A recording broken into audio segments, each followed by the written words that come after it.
Hola, exploramos un poco las formas básicas en Tinkercad. Crearemos un puzzle de formas geométricas básicas para niños pequeños.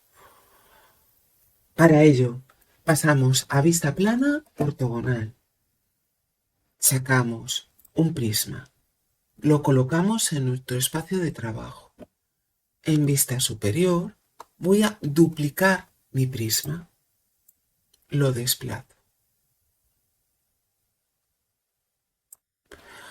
Vuelvo a duplicar, duplicar y duplicar. Los alineo. Ahora voy a modificar los parámetros de mis prismas. Al primero de ellos vamos a ponerle que solamente tenga 3 lados. Tendremos un prisma triangular. Al segundo le diremos que tenga 4 lados. Tendremos un simple cubo. Al tercero le diremos que tenga 5 lados. Tendremos un prisma con base pentagonal, 6 lados y por último 8 lados. Esto mismo podemos realizarlo con otras formas básicas. Selecciono todos mis objetos y los duplico. Desplazo. Ahora voy a crear una forma básica para restar. Esta parte, como quiero restar, va a ser hueca.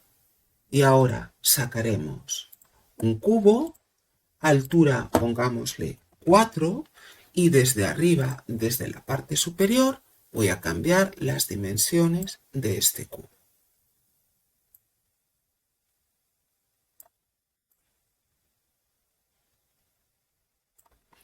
Un poquito más.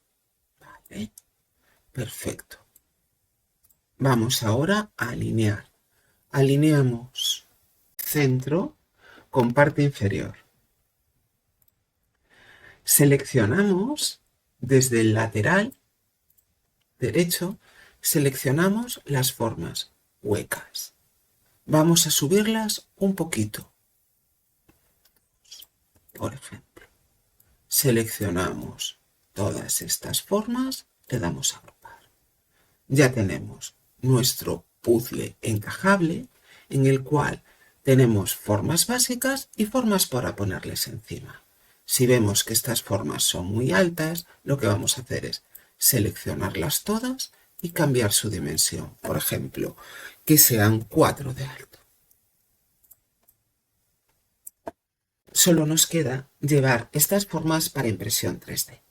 Si en un modelo seleccionamos uno de los objetos, al darle a exportar, podremos exportar solamente a STL la forma seleccionada o el diseño completo. Espero que os haya gustado. Un saludo.